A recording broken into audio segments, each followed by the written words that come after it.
Eh bien, dans tous les cas, bienvenue à tous. Si vous découvrez cette chaîne, eh bien, sachez que je suis Paragraphe 14, auteur, et amateur de jeux de rôle et de livres dont vous êtes le héros et que cette chaîne y est dédiée non seulement à l'aspect théorique, mais, surtout à l'aspect pratique. Évidemment, on pratique le jeu de rôle et on pratique le livre dont vous êtes le héros en direct et avec vous, car vous pouvez participer. Mais ça, c'est dès 20h30. Comme vous pouvez le voir, la petite image en contrebas vous indique que, plus ou moins sur le coup de 20h30, quand Sam Snack Bar et Smarties débarqueront, nous commencerons une partie de jeu de rôle à Archeos, qui est un très vieux jeu dont je vous dirai quelques mots parce que c'est un jeu pour lequel j'ai une grande affection et je vous dirai pourquoi. Mais pour le moment, ce n'est pas le sujet qui nous occupe. Bienvenue dans la petite intro juste entre nous. Nous allons aborder un sujet qui nous passionne tous, l'histoire du livre-jeu. Je vous fais profiter du texte en même temps que moi. Qu'est-ce qu'on voit là? Qu'est-ce qu'on voit là? La feuille d'aventure. Oh, Sam a de l'avance. Eh ben, dis donc, on n'arrête plus le progrès. Salut Sam, j'espère que tu vas bien. J'espère que tu vas profiter pleinement de notre petite intro juste entre nous. Je ne le dis plus, je commence. Je vous présente une vieillerie, la feuille d'aventure. Il y a très longtemps, aux alentours des années 2004, quelque chose comme ça, je fréquentais un forum qui n'existe plus aujourd'hui, qui s'appelait Gamebook. D'ailleurs, on en voit la petite bannière en haut à gauche, si vous voyez l'aperçu. C'était un vieux forum d'amateurs, de passionnés de livres dont vous êtes le héros, comme il en existe encore aujourd'hui, le forum Rendez-vous 1 et le forum La Taverne des Aventuriers. Et il faut savoir qu'à une époque, ces deux forums n'en formaient qu'un, le forum Gamebook. Et que suite à d'inutiles querelles de clochers, il y a eu deux sites au lieu d'un. Bon, soit on a deux forums pour deux communautés de passionnés finalement qui se passionnent pour la même chose, mais qui l'abordent sous des angles différents. Voilà. Donc, je vous ferai pas un cours d'histoire sur le sujet, hein. Disons qu'on a un forum qui est plus branché sur écriture, nouveaux auteurs, renouveau du livre-jeu, expérimentation littéraire et compagnie. Et un forum qui est plus axé sur la passion de la collection et la nostalgie du loisir, quoi. Voilà, on va simplifier les choses comme ça. Et donc, sur ce forum Gamebook, qu'est-ce qu'on faisait? On faisait plein de choses et surtout, on partageait, comme on peut le faire sur Facebook, sur le groupe Facebook, par exemple, pour ceux qui connaissent, le groupe Facebook Un livre dans d'autres héros et tous les autres groupes qui existent dans le même genre. On aimait bien partager nos souvenirs et c'était les débuts d'Internet aussi. Il y avait des forums en veux-tu, en voilà sur le sujet. Tout le monde avait son petit forum sur son petit sujet de passion. Il y avait des forums sur tout et tu avais plusieurs forums sur le livre dans d'autres héros.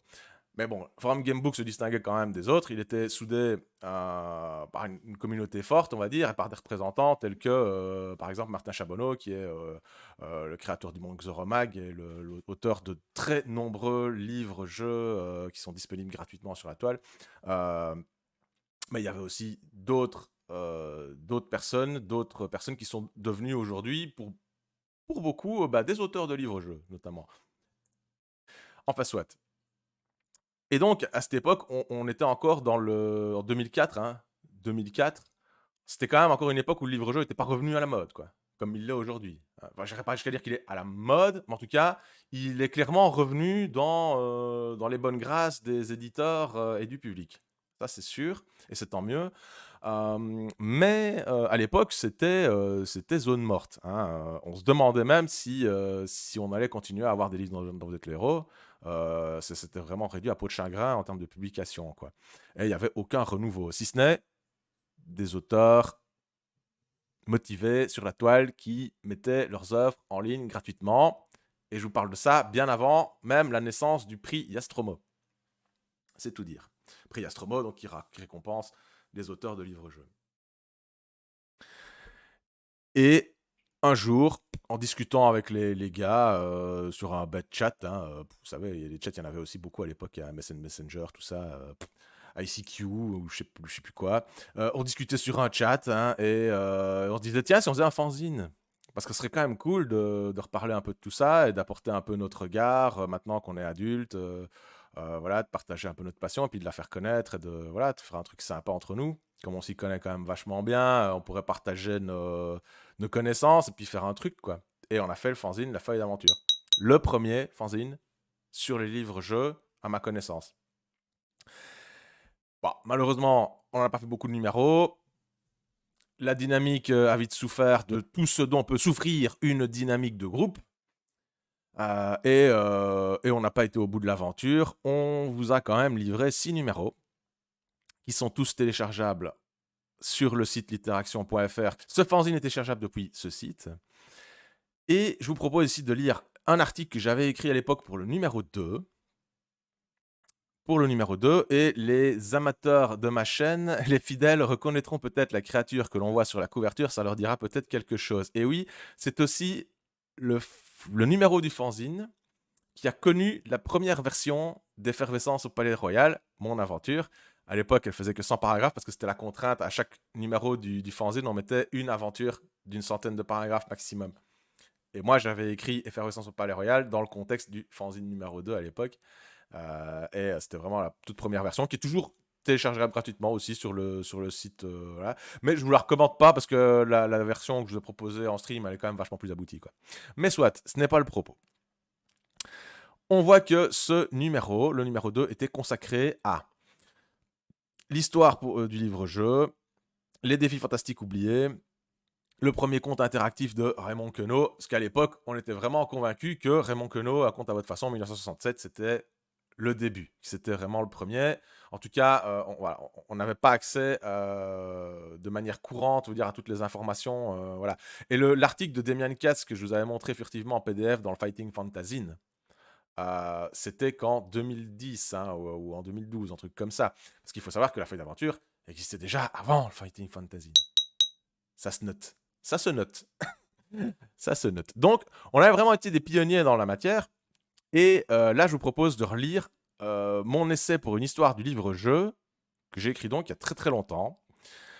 Et je vais le redécouvrir avec vous, et je vais le commenter, on va le critiquer comme il se doit, parce qu'il est sans doute truffé d'erreurs. Je suis sans doute tombé dans des pièges que je dénonce moi-même aujourd'hui pour d'autres auteurs qui ont fait ce travail par la suite. Dossier histoire, les livres interactifs sont des jeux de rôle destinés. Voilà, les livres interactifs sont des jeux de rôle. Ça commence en force, on est dans la confusion des genres, direct. Ça fait du bien de retrouver son style de l'époque. Voilà, donc les livres interactifs sont des jeux de rôle destinés à l'aventure en solitaire. Ok. Souvent décriés comme de faux jeux de rôle ou de la fausse littérature, ils ont bercé la jeunesse de plus d'un d'entre nous. En certains, ils auront su déclencher une vive passion pour la lecture, le fantastique, l'histoire ou la mythologie. L'aspect culturel a souvent été nié. Ce fanzine rend hommage à cette littérature oubliée.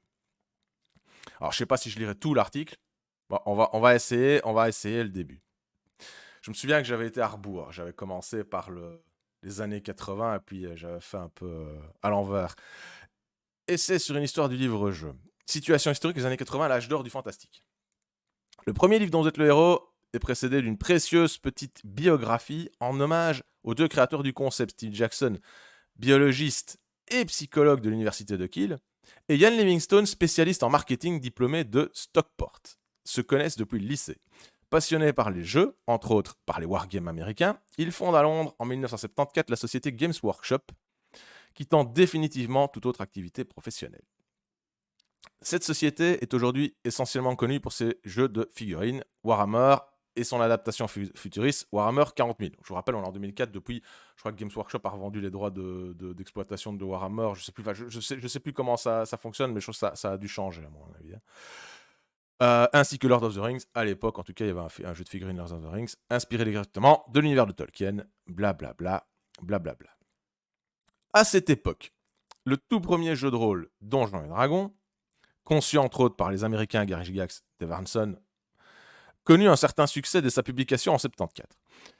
L'heroic fantasy, ou médiéval fantastique, entame son essor. d'autres jeux de rôle inspirés aussi par l'Heroic Fantasy verront le jour, entre autres Tunnels et Trolls, RunQuest, etc. Finalement, on a des infos sur les créateurs, Steve Jackson et Alan Livingstone, qu'on n'avait pas dans les autres articles. C'est marrant, et pourtant il suffisait de lire la page d'introduction du Sorcier de la Montagne de Feu, et il y a vraiment une petite biographie des deux auteurs qui est là, qui est une source exploitable en termes d'information, qui est pas idiote. C'est en 1982, année décisive, que Steve Jackson et Alan Livingstone publient aux éditions Penguin The Warlock of Firetop Mountains. Il n'y a pas de S, hein, Mountain tout court. Initialement intitulé The Magic Quest. Richement illustré par Ross Nicholson. Un livre, pas comme les autres. Il sera traduit en français pour Gallimard par Camille Fabien dès 1983 sous le titre bien connu du Sorcier de la Montagne de Feu. Je ne vais pas vous relire des infos qui vous sembleraient redondantes et sur lesquelles on est déjà revenu, notamment en lisant l'article interactif dont vous êtes le héros. Donc ici, on va expliquer en quoi l'ouvrage est différent. Le livre est divisé en paragraphes, quelle chose étrange, tout ça. Bon, voilà. Vous savez tout ça. Je ne vais pas vous le refaire. Donc, on décrit l'objet, on décrit le livre-jeu, en quoi ça consiste. Et puis, je donne un extrait du Sorcier de la Montagne de Feu, quoi, pour bien expliquer. Avatar des jeux de rôle américains. Je dis Avatar des jeux de rôle américains. Le livre dont vous êtes le héros propose un système différent prévu pour le jeu en solitaire. Le livre tenant la place du maître de jeu. Nous pouvons également appeler cela du jeu de rôle solitaire. À l'époque, les jeux de rôle solo, tels qu'on en voit dans le commerce aujourd'hui, qui sont vraiment des jeux de rôle solo, c'est-à-dire qu'un scénario avec c'est toi le MJ, t'es le MJ pour toi-même, t'as un scénario, t'as des règles de ouf comme dans un vrai jeu de rôle, et tu montes ton scénario toi-même, ton propre donjon, et t'y vas tout seul, quoi. Rien à voir. C'est la comparaison. Ici, c'était une expression. À l'époque, ça semblait peut-être normal de dire jeu de rôle en solitaire. Et c'est vrai que dans mon entourage, quand on me parlait des livres dont vous êtes le héros, quand j'étais à l'école ou quoi, on me disait toujours, tu verras, quand on m'expliquait le jeu de rôle, on me disait, tu verras, c'est comme les livres dont vous êtes le héros, mais c'est en mieux. Il y avait ce concept, ça induisait qu'il y avait toujours ce lien entre le jeu de rôle et le livre dont vous êtes le héros, qui était comme évident, comme s'il fallait passer de l'un à l'autre, comme si le premier, le livre-jeu, était quelque chose une version simplifiée du second, le jeu de rôle. Et comme s'il y avait ce lien toujours entre les deux, comme s'ils étaient indissociables, quoi. Comme si pour parler de l'un, il fallait automatiquement parler de l'autre, pour l'expliquer. Donc le système passe pour unique en son genre. Le premier livre de Steve Jackson et Alan Livingstone, ainsi que ses nombreuses traductions, remportent un énorme succès. D'autres livres suivront pour former une série unie par un même fil conducteur, celui du porte-monstre trésor, cher à Donjons et Dragons, que l'on nommera Fighting Fantasy. Vous connaissez cette histoire aussi, l'histoire des défis fantastiques, je ne vais pas vous la refaire. Alors, je parle de l'âge d'or ici. Le jeu de rôle et le médiéval fantastique auront connu leur âge d'or dans les années 80. Le cinéma contribuera à populariser le genre. La mérifique adaptation des aventures de Conan le Barbare, 81, personnage inventé dans la première moitié du XXe siècle par l'auteur américain Robert Howard. Mise en scène par John Milius. Je fais toute une. Inintéressant. Mise en scène par John Milius et orchestrée par Basil Boldoris, bien sûr, avec la musique. C'est la musique de Basil Boldoris, je crois. Fut la première du style. D'autres suivront, tels, voilà, je cite toute la collection, quoi, Dark l'Invincible, Dark Crystal, Krull, Conan le Destructeur. Ok, on a compris, on voit de quoi je parle. Legend, les maîtres de l'univers, les Barbarians même, j'étais loin. J'aurais pu creuser, trouver encore d'autres. Heureusement, je cite encore Willow, ça va. Des acteurs parmi les plus célèbres aujourd'hui y auront connu leur premier succès. En gros, je pose le contexte. Voilà, c'est aussi quelque chose qu'on ne fait plus dans les. Je dis pas que je le fais bien parce que je c'est hyper mal torché ce que j'ai écrit. Mais l'idée était là. Je pense que l'idée était bonne de poser le contexte, c'est-à-dire les années 80. Comment ça se fait que les livres dont le héros ont pu aussi bien marcher? C'est pas seulement parce qu'il y avait le jeu de rôle qui poussait derrière, c'est aussi parce qu'il y avait tout ce contexte où le Heroic Fantasy était très mis en avant, notamment au cinéma. Et que les gens pouvaient facilement se raccrocher à des choses qu'ils connaissaient, qui étaient à l'époque assez populaires finalement. Facilement attirés par les univers merveilleux, tout droit descendant d'une longue tradition de contes, mythes et légendes occidentaux, les enfants auront droit à différents produits commerciaux destinés à les toucher par ce qui marche le plus à ce moment-là, la science-fiction et l'heroic fantasy. Ouais. Soit. On assistera même à un syncrétisme entre les deux genres, la science fantasy, très utile. dont sont représentatifs notamment les jouets et les maîtres de l'univers. Ok, pourquoi pas. Le jeu de rôle Donjons et Dragons connaîtra également sa propre adaptation animée. J'en rajoute des couches et j'étale ma culture, ce qui n'a aucun intérêt. Je m'autocritique. Faut pas que je sois tendre avec moi-même, ça ne va pas, ça ne se peut pas. Non, non, non, non. Ok, bon, je remonte même aux origines des séries télé, des séries dessins animés de Harok le Barbare en 1980. Ok, on a bien compris, le contexte il est posé, années 80, fantasy.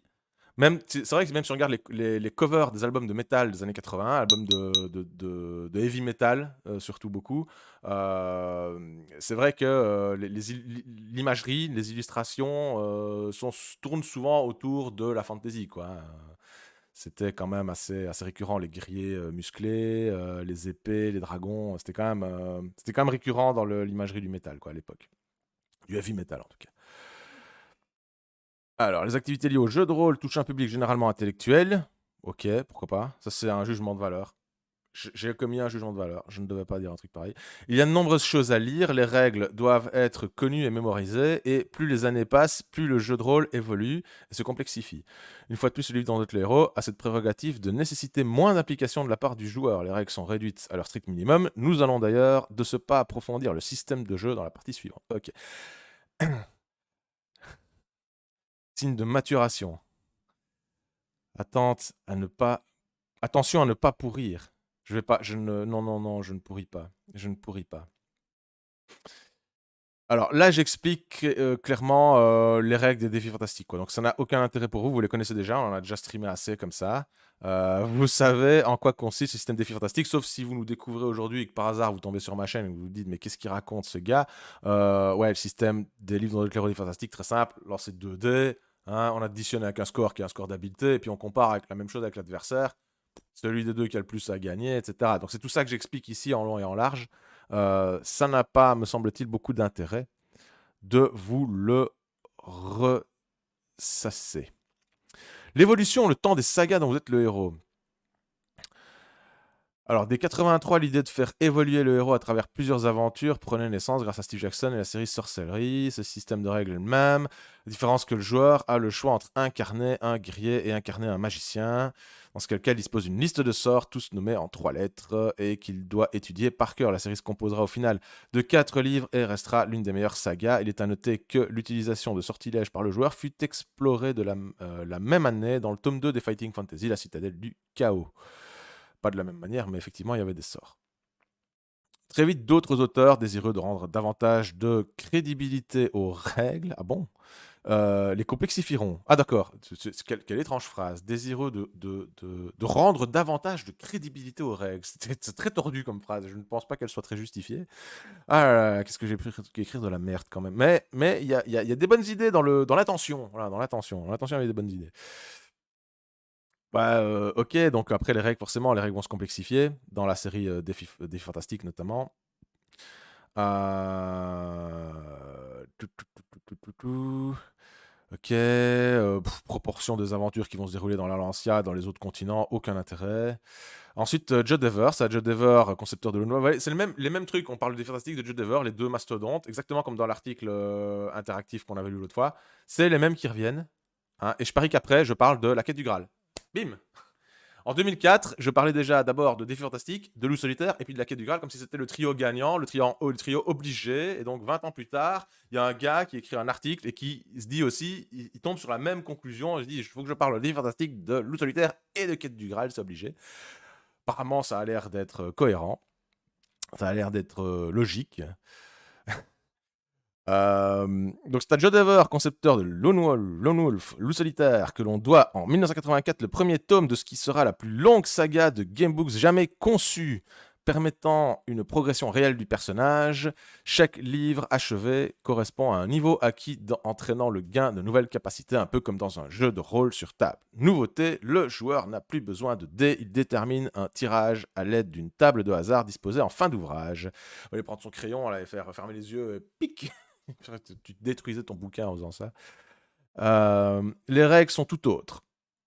Le personnage a une identité, vous incarnez Loup Solitaire, un moine guerrier du dieu Kai, évoluant dans le Magnamund et combattant Nar, le dieu maudit. Votre renommée s'accroît au fil des aventures ainsi que vos pouvoirs psychiques et vos compétences d'aventurier. Les aventures sont de plus en plus complexes. L'idée de contracter des points d'expérience apparaît la même année dans Les aventures burlesques de J.H. Brennan. Donc il y a quand même une idée de parler un peu de l'évolution. On a la complexification des règles. On passe d'abord des fantastiques avec un univers un peu patchwork comme ça, avec des aventures qui sont indépendantes, à Lone Wolf qui est des aventures en suivi avec un personnage qui évolue. Et puis après cette idée-là, on a J.H. Brennan avec la quête du Graal qui a introduit l'idée d'on va gagner des points d'expérience pour les dépenser pour évoluer, comme dans le jeu de rôle finalement. Il y a quand même l'idée de présenter l'évolution des livres-jeux sous un certain aspect. Ça vaut ce que ça vaut. Donc voilà, mais la notion de niveau inspirée de la notion de niveau. Ah oui, sans la notion de niveau. Il y a des points d'expérience, mais pas de niveau. Voilà. Inspiré de la légende arthurienne, les aventures de Pip, encore une fois le héros est nommé, donc comme le loup solitaire, nanti de son épée Excalibur Junior, seront parmi les plus appréciés des lecteurs pour leur humour décalé. Le même auteur publie cette année-là le premier tome de son autre série, Loup Ardent, qui raconte les péripéties d'un barbare chassé d'un village pour avoir péché, entre guillemets, avec Alena, la fille du chef. Je vous laisse deviner l'origine du péché. Nous tairons les influences certaines de l'auteur. L'histoire est divisée en chapitres et se laisse lire un peu comme un roman sur ces 4 tomes. Même si le principe est toujours celui du jeu, l'humour, signature de l'auteur, est omniprésent. Donc ici, on a un livre-jeu, mais qui est plutôt déclamé un peu comme un roman, quoi, comme une histoire suivie, un peu comme on a le problème avec Défi et Sortilège, quoi, finalement. L'histoire est divisée. Alors je dis quoi? Je dis nous tairons les influences certaines de l'auteur. Parce qu'à l'époque, on était sans doute persuadé que J.H. Brennan, avec la quête du Graal, était influencé par Monty Python. Je pense que suite à des interviews qui sont survenues plus tard, dont une dont j'ai été l'auteur, mais elle n'a jamais été publiée finalement, cette interview-là. C'est très con. On a fini par comprendre que c'était pas le cas, qu'il n'était pas spécialement branché, je crois, Monty Python, et que ses inspirations lui venaient d'ailleurs. Grâce à ces nouvelles sorties, les consommateurs ont dès lors la possibilité de choisir l'univers dans lequel ils souhaitent évoluer. Bah, ok, il y a du choix, quoi. D'autres séries verront le jour, le plus souvent composées de 4 tomes, jouables indépendamment, blablabla, c'est du descriptif, ça n'a pas d'intérêt. Ensuite, je cite Dragon d'Or, Dave Morris, tout ça. Mark Smith, Jamie Thompson, c'est des collègues à Dave Morris. Puis les duels pour jouer à deux. Donc chaque fois comme ça, je vais aborder une évolution possible une évolution du livre-jeu. Au milieu des années 80, on commence à avoir des livres-jeux où on peut jouer à deux. Ce système va... je vous lis des extraits. Ce système sera rapidement exploité par d'autres auteurs, notamment Steve Jackson.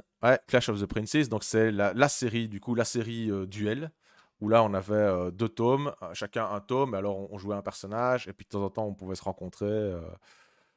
C'était assez chouette, dans mes souvenirs, la série Duel. Mieux que les ouvrages de Gilles Dassago, là on pouvait jouer jusque 4. Dans mes souvenirs, c'était un peu mieux. Ensuite, on a donc les fins des années 80, 87-88, on a Oliver Johnson et des aventures en multijoueur avec l'épée de légende. Bah, c'est Dave Morris aussi en grande partie, quoi. Duel, pas double jeu. Ah, double jeu, oui, non, pardon, double jeu, j'ai ma langue à fourcher. T'as raison, Duel, c'était Duel Master, c'est parce que c'était la référence que j'avais, que j'ai pas lu en 85-86, Duel Master, qui n'a pas été traduite en français. Et puis après, il y a effectivement la série double jeu. Je crois que je la mentionne pas dans le texte ici, c'est pour ça ouais, ça doit être double jeu, je pense. Parce ils ont écrit un exemple, un double jeu. Je crois que Steve Jackson a écrit un double jeu. Il y avait, je sais plus, c'est Issel Le Guerrier, je crois. Je sais plus. Il y en a. Et il y a eu d'autres auteurs qui ont écrit d'autres doubles jeux qui n'ont rien à voir avec l'univers de Titan, avec l'univers de Défi Fantastique. Je l'ai en diagonale, il est possible que je me plante sur un truc, hein, mais la différence, c'est que les joueurs jusqu'à un maximum de 4 initiales. Ouais, ça c'était la Bloodsword, donc l'épée de légende. Jusqu'à un maximum de 4 utilisent le même livre, incluant certains paragraphes collectifs, et d'autres pas. Ouais, c'est ça. Donc, il y a des paragraphes qui sont dédiés à un joueur, d'autres qui sont dédiés à un personnage, et d'autres qui sont collectifs. Et ça, c'était un peu comme une mini campagne de jeu de rôle, en fait, mais sous la forme du livre, voilà. L'épée de légende, qui est associé aussi au jeu de rôle Terre de légende, qui là est un vrai jeu de rôle, du coup, qui est paru aussi chez Gallimard dans le même format à l'époque. Cette série donc propose au joueur le choix entre 4 archétypes: chevalier, prêtre, magicien et voleur, capable de monter de niveau au cours de l'aventure, composé de 5 livres, et donc de voir leurs caractéristiques augmenter grâce aux points d'expérience accumulés comme dans un vrai jeu de rôle. Les combats sont accompagnés d'un plan quadrillé servant à déterminer la position des personnages de leurs adversaires afin d'en rendre le déroulement plus vivant, c'est exact. Le système des sagas en multijoueur, connu également des avatars en français, Défi Sortilège, voilà, je vous en reparlais. Ça aussi, on l'exploite assez en ce moment dans les streams, donc je vais éviter de vous résumer. Référez-vous à la vidéo que j'ai enregistrée il n'y a pas longtemps et qui se trouve sur ma chaîne YouTube, hein, sur Gilles Dassago et les défis et sortilèges. Donc jouable en même temps, tout ça. Donc, en gros, ouais, soit tu jouais jusqu'à 4 joueurs avec chacun son bouquin, soit tu jouais une série avec une équipe de 4. Et comme on fait en stream en ce moment, on avait commencé, on a fait les héritiers de Dorgan, bah, tu choisis quel héros va être dominant à un moment donné de l'histoire et en gros, tu le fais évoluer. Et là, il y a aussi un système de points d'expérience qui est assez limité, mais qui vaut ce qu'il vaut, quoi. L'originalité, on arrive à l'ère de l'originalité, d'autres sources d'inspiration. Bien entendu, il n'aura pas fallu attendre longtemps non plus pour voir surgir d'autres ambiances de jeux que l'Heroic Fantasy, très variées dans leur création. Les deux auteurs, Mark Smith et Jamie Thompson, offriront aux lecteurs avides la première série intégralement consacrée à la science-fiction, genre qui se limitait alors à quelques tomes de Fighting Fantasy noyés dans la masse de l'inspiration médiévale. Il s'agit de la série Falcon. Je pense que ça n'a pas été traduit. Ah si, peut-être le premier tome a été traduit en français, L'Épervier, ouais. Dont le premier tome a été traduit en français, voilà, série L'Épervier chez Livre de Poche, où l'on incarne en 3033 un agent spécial du Time qui voyage à travers le temps. Vers la même époque, on a Simon Farrell et John Sutherland qui lancent une nouvelle série basée sur des faits historiques et qui donnera naissance à la série Histoire, donc chez Gallimard. Ces ouvrages étaient toujours accompagnés d'une notice historique. Parallèlement, une série très originale voit le jour en 85, mise au point par John Butterfield, Davis Owning et Philip Parker, le nom que j'ai complètement oublié. Il s'agit des Chroniques crétoises, dont on voit la petite couverture ici, couverture originale. Il s'agit des Chroniques crétoises où l'on incarne le héros Altéos, prêt à vivre les aventures homériques de la Grèce antique. Peu de temps après 86, James Campbell publie le premier tome d'une des meilleures séries jamais écrites, Les Messagers du Temps, jugement de valeur évidemment, mais c'était ma série préférée, qui allie histoire et fantastique. Il est intéressant de remarquer que cette série constitue la première tentative de proposer un choix entre un personnage masculin et un personnage féminin. J'espère que je ne m'étais pas trompé, du coup, pour la date, 86. Première série à proposer un choix entre un personnage masculin et un personnage féminin, sauf erreur de ma part, sauf contre-indication. Et il s'agissait donc du fils ou de la fille de la Reine du Temps.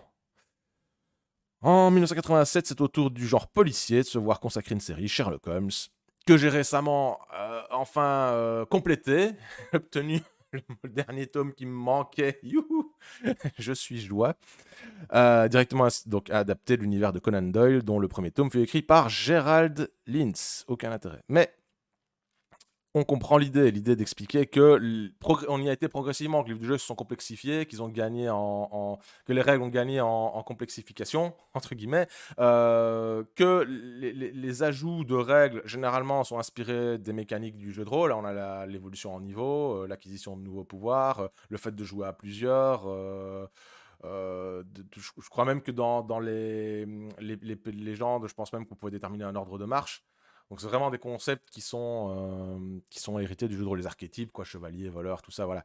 On voit vraiment les liens ténus qu'il y a entre les deux genres. Alors les avatars, nombreuses traductions et avatars.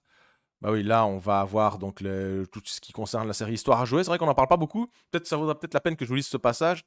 Il y a déjà 8h15, quoi, je vais jamais y arriver. Ça vaut la peine que je vous lise ce passage. Les avatars, nombreuses traductions et avatars. Les gamebooks anglais furent nombreux et sortirent dans diverses éditions, essentiellement Penguin. Mais tous ne furent pas traduits. La grande majorité d'entre eux ont été adaptés en français par les éditions Gallimard sous le sceau de leur collection Folio Junior, où ils aménagent une sous-collection portant portant l'intitulé évocateur que nous connaissons bien. Mais les livres-jeux parus chez Gallimard n'ont pas été les seuls, loin s'en faut. En France, leur succès attira indéniablement l'apparition de plusieurs avatars vers le milieu des années 80. J'aimais bien le mot avatar apparemment à l'époque.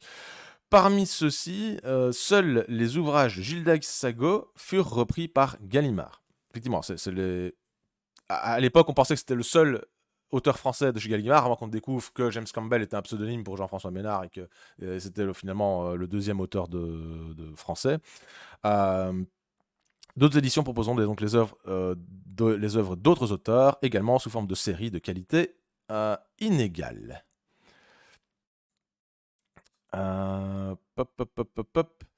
Nous pouvons citer la collection des éditions Press Pocket intitulée Histoire à jouer, parue entre 86 et 88. Le Grand Mammouth, rédigé par Fabrice Caïla et Jean-Pierre Pécaud, fut le premier tome, ouvrant par la même occasion une première série, les livres à remonter le temps. Leurs séries de livres-jeux français furent parmi les plus célèbres et abordèrent divers thèmes variés tels que l'histoire, le policier, l'espionnage ou la science-fiction. Ils n'étaient cependant pas tous réputés pour leurs difficultés. En fin de volume, cette collection proposait au lecteur d'adapter l'aventure en jeu de rôle avec ses amis. Toujours en 86, mais d'un tout autre niveau, paraissent les premiers tomes de l'admirable saga du prêtre Jean, chez Hachette, mise au point par Doug Hedline, Dominique Monroc, ça a été l'objet, je pense, du premier hors-série du Marteau et de l'Enclume. Il y a eu une interview de Doug Hedline, je pense, je ne sais plus. En tout cas, c'était un tome sur la saga du prêtre Jean. Elle ne fut malheureusement pas éditée en son entièreté. En effet, les 3 derniers livres annoncés ne parurent jamais. C'est là un problème que n'auront pas oublié les amateurs de Gildas Sago, dont la série Les Métamorphoses se vit amputée malencontreusement de ces 2 derniers livres. Voilà. D'autres séries verront le jour dans diverses éditions, notamment en livre de poche, chez Carrère Junior, chez Albin Poche, chez Solar, chez Pélican, qui éditeront autant de traductions d'autres gamebooks moins connus que Gallimard n'aura pas repris à son compte, et qui publieront aussi des livres-jeux francophones. Si certaines séries, souvent très courtes, proposées par les autres éditions, n'auront pas bénéficié de la notoriété des livres-jeux édités par Gallimard, certains n'en ont pas moins été originaux et de qualité. Les avatars du genre furent très nombreux. Dans bon nombre de pays, nous ne nous étendrons pas davantage sur la question, car il y aurait matière à rédiger un historique propre à ces derniers. Avançons néanmoins qu'après l'âge d'or des livres dont vous êtes le héros, un système novateur de livres-jeux vit le jour en 97 pour s'achever en 99. Mais la passion pour ce type de lecture étant estompée, ce concept ne rencontra pas le succès escompté, malgré le nombre de tomes sortis et la qualité des éditions Hachette. Je parle bien entendu des Quasars, dont l'une des principales différences était d'avoir proposé au lecteur des images de synthèse, dont quelques-unes colorées. Davantage proche d'un jeu vidéo, le joueur se déplace d'après des plans où sont indiqués les paragraphes.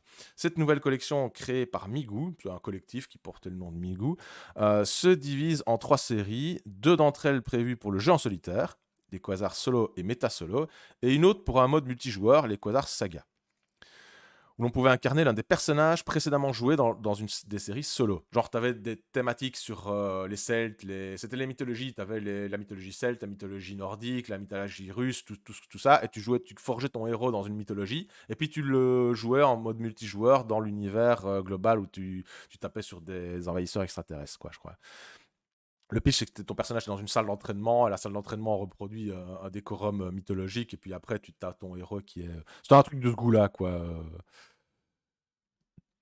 La méthode fort originale, mélange de mythologie et de science-fiction, souffrant de règles trop confuses en même temps que brèves, d'une part, et souffrait de règles trop confuses en même temps que brèves, d'une part, et de l'essoufflement du genre, d'autre part. Ça, c'était pas de leur faute. C'est vrai que c'était impressionnant à l'époque. Je vous en montre un petit exemplaire de ces Sequana. Voilà, c'était le premier que j'ai eu, celui que j'ai. Je crois que c'est le seul que j'ai fait, parce que j'avais pas trouvé la collection terrible. En fait, à l'intérieur, vous avez voilà, les paragraphes qui sont différemment disposés, on va dire. Il y a un grand chiffre qui annonce le paragraphe, et puis le texte qui suit après sont des textes qui sont assez petits. Vous voyez qu'il y a des espèces de petits symboles qui apparaissent aussi en bas des paragraphes. Voilà, on a les adversaires qui sont notés sur une espèce de bannière avec une image en noir et blanc. Mais régulièrement, il y avait aussi des images en couleur. Je vais essayer de tomber sur une image en couleur. C'était à la fin. Voilà, à la fin, il y avait quelques pages en couleur, comme celle-ci, où vous aviez des différents endroits. Ici, on a une pièce d'un bâtiment avec une fontaine au milieu et on vous donne finalement les numéros de paragraphes auxquels vous rendre, si vous voulez passer par la porte, le couloir, enfin, les différentes issues. Et vous n'avez qu'à suivre les indications notées sur l'image. Et on avait aussi voilà, les cartes des différentes zones à explorer avec les paragraphes correspondants. Ici, on voit des espèces de montagnes qui flottent dans l'espace avec des cascades, des chutes d'eau et les numéros de paragraphes qui sont associés. Euh, et là, on avait même des objets, voilà, des objets de quête. Euh, voilà, la lance magique, la broche de vitesse, voilà. C'est vraiment comme un jeu vidéo en papier, quoi.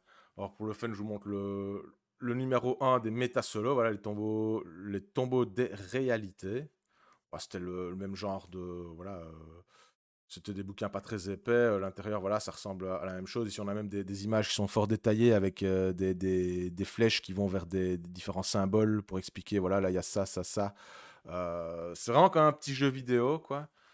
Euh, mais je pense que, voilà, ici, on a le tome 1, Les Tueurs de l'espace de la série. Ah, c'est celui-là, le méta solo, pardon. L'autre, c'était le Quasar joué à plusieurs. Ça n'a pas beaucoup d'importance, mais vous voyez l'intérieur.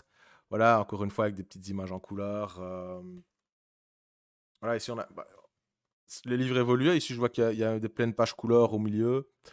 Euh, donc, c'est une série qui voulait sans doute renouveler le genre à une époque où il était au plus bas.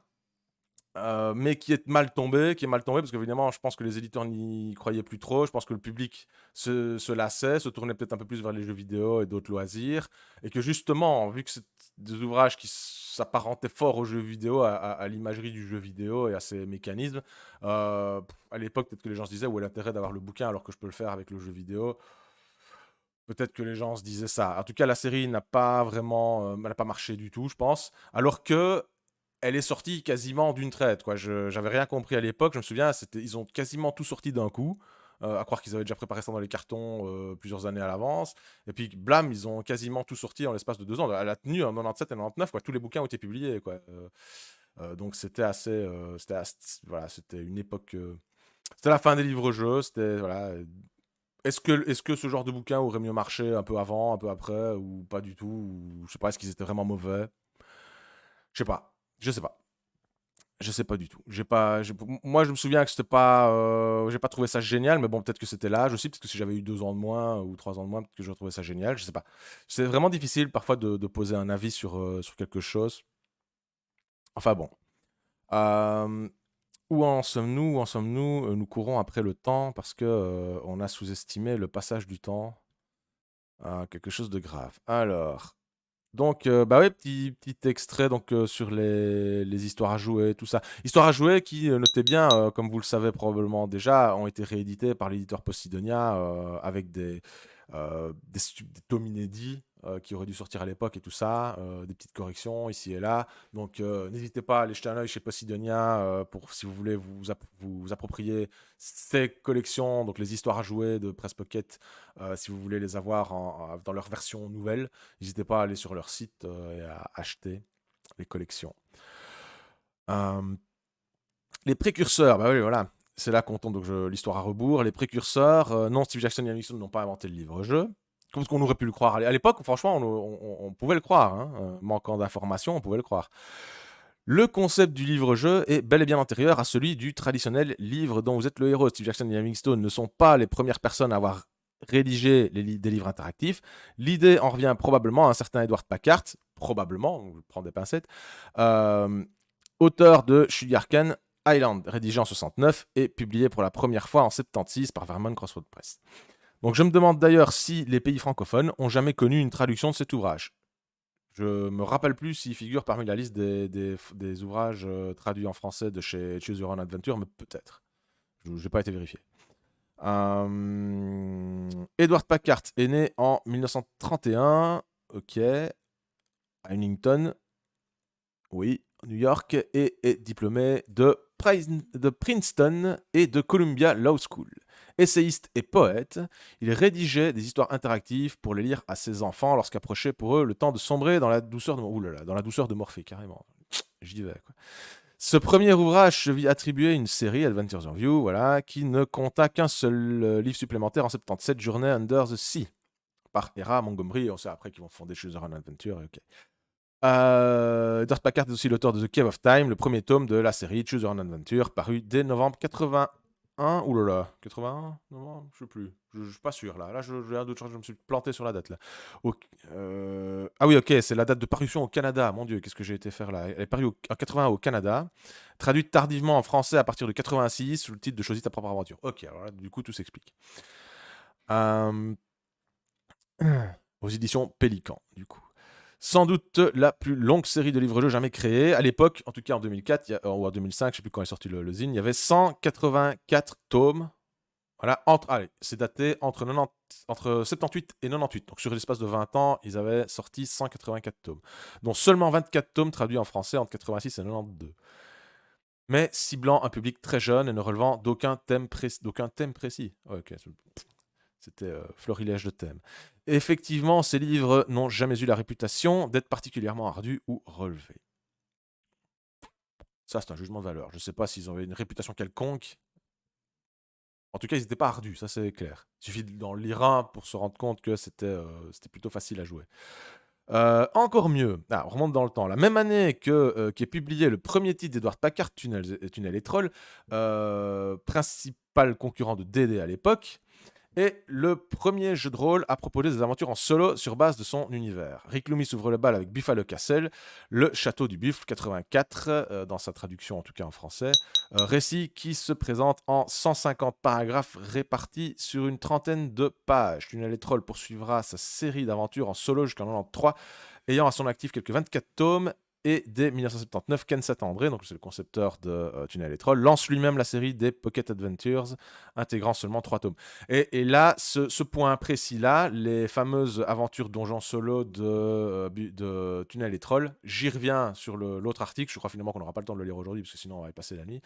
C'est bien dommage, mais j'y reviens sur ce truc-là, et dans ma conception actuelle de l'histoire du livre-jeu, j'exclus complètement les donjons solo euh, du livre-jeu. Pour moi, ce sont juste des scénarios de jeux de rôle à jouer seul, qui utilisent la structure du récit à choix multiples pour présenter le scénario. Mais ce ne sont en aucun cas des livres-jeux au sens livre dont vous êtes le héros, comme on peut en avoir avec le Sorcier de la Montagne de Feu, ou même avec Sugarcane Island, ou ce qu'on veut.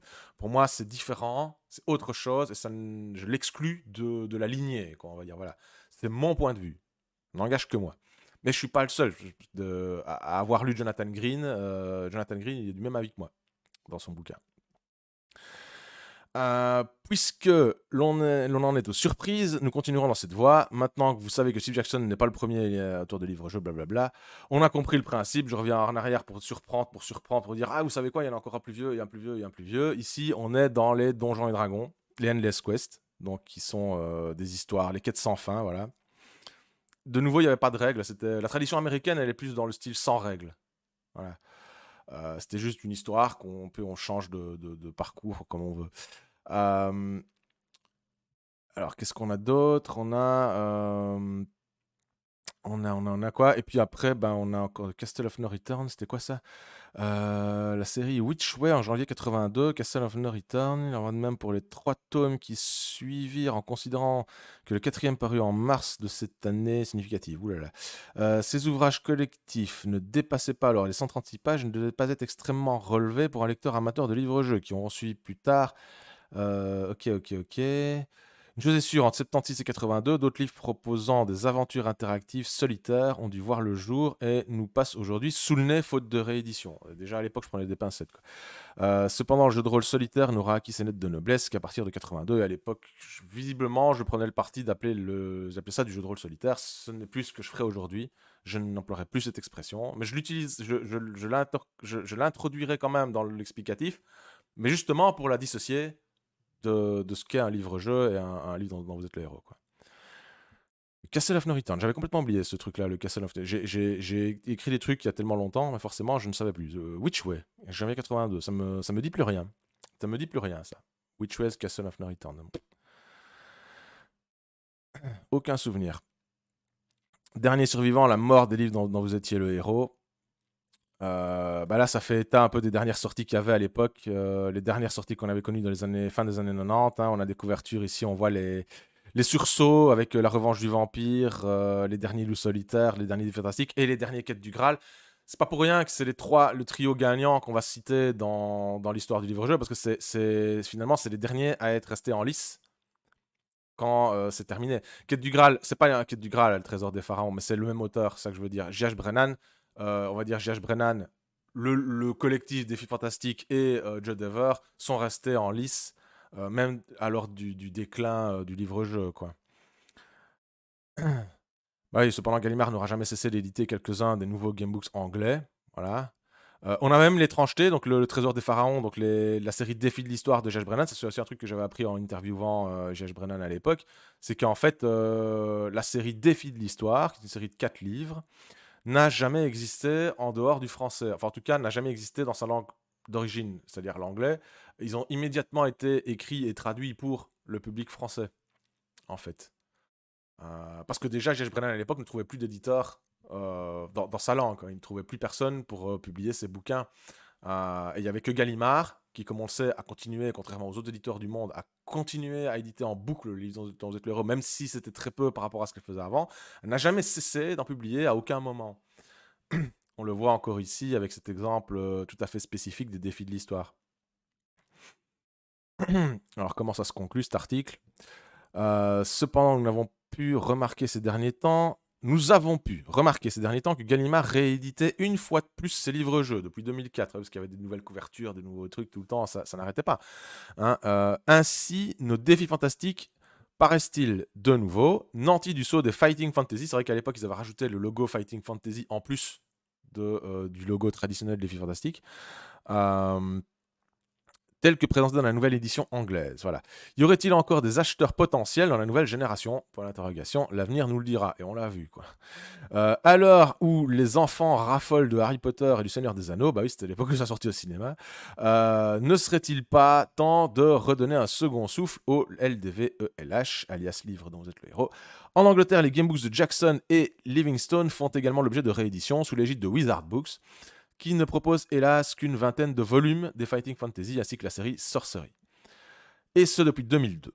Mais Wizard Books, du coup, ne s'en tient pas là. Depuis 2004, les éditions promeuvent apparemment le travail de collaboration du nouveau tandem Jonathan Sutherland, co-auteur de la série Histoire, et Gary Schalk, illustrateur de la série Loup Solitaire, dans ses débuts en tout cas, auquel on doit deux nouvelles séries très différentes. D'une part, Football Fantasy, composé de 6 tomes.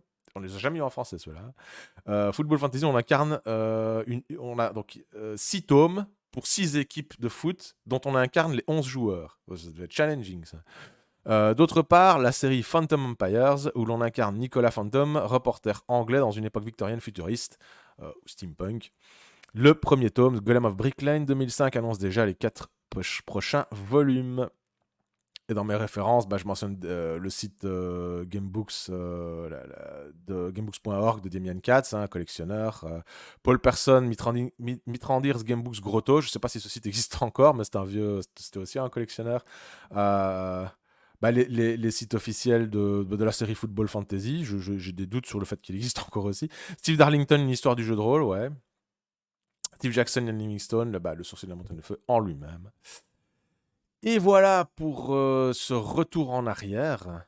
Comme je vous l'avais dit, aujourd'hui, j'avais pas toute ma tête, j'étais pas au maximum de mes capacités. J'aurais voulu faire plus, j'aurais voulu faire le comparatif avec le nouvel article que j'ai écrit donc sur l'histoire du livre-jeu. C'est un article que j'ai écrit il y a presque 20 ans, j'exagère, mais c'est il y a 17 ans, quelque chose comme ça, je sais pas, j'ai pas calculé. Et l'article, donc du coup, sur l'histoire du livre-jeu que j'ai écrit ces derniers jours, avec toutes les connaissances qui sont venues se bousculer, toutes les nouveautés, toute cette effervescence qu'on a autour des origines. On se bat vraiment pour savoir à qui est l'origine du livre-jeu. Et bon, soit Soit, j'espère que j'ai pas été trop rapide, trop évasif, trop emmerdant. Je propose que je m'affiche en pause pendant la transition vers la partie de jeu de rôle qui va commencer. Je me mets en pause, voilà. J'en profite pour vous glisser un petit mot sur mes différents réseaux sociaux, parce qu'il est possible que vous découvriez cette vidéo non pas sur Twitch en direct, mais sur YouTube pendant la rediffusion. Donc, je préfère vous mettre au courant de tout ce qui existe dans mon petit microcosme de passionnés de livres-jeux et de jeux de rôle. Donc, nous nous voyons en double parce que quand on sera sur YouTube, ça me permettra de dire que je suis aussi sur Twitch, par là ou par là, voilà. Magnifique. Sur Facebook, évidemment, paragraphe 14. Hein. Vous pouvez savoir tout ce que je fais. Je préviens parfois à la dernière minute, comme aujourd'hui par exemple. Mais il y aura toujours bien quelque chose pour vous faire savoir ce qui se passe. Je publie de temps en temps une petite news, une petite info à l'intérieur de mon bureau. Hein, ça passionne tout le monde. Et bien entendu, la chaîne YouTube sur laquelle je vais vous montrer une petite nouveauté. C'est tout con. Je me suis amusé ces derniers temps à élaborer une playlist tout à fait passionnante, qui est une playlist composée de vidéos qui ne sont pas de moi, aucune, mais c'est toutes les vidéos que j'ai pu trouver sur YouTube qui parlent des livres dont vous êtes le héros, qui en retracent l'histoire ou qui sont des débats sur le livre-jeu, des tables rondes, des choses comme ça. Voilà, on voit tout de suite ici qu'on a podcast dont vous êtes le héros, le numéro 100, ils avaient fait une table ronde autour des livres-jeux. On a toutes les émissions de Rollis TV sur le sujet, les tables rondes. On a les conférences, la fameuse conférence d'Isaac Ponte qui avait fait un grand bruit quand elle est sortie, et d'autres conférences aussi moins connues, celle de Fibrotique, celle de Christophe Dang-Nok-chan, et d'autres, hein, et puis toute une série de vidéos sur les livres dont les héros de manière générale, une présentation, que ce soit des présentations de bouquineuses par exemple modernes ou bien de vieux geeks, hein, on a un peu de tout.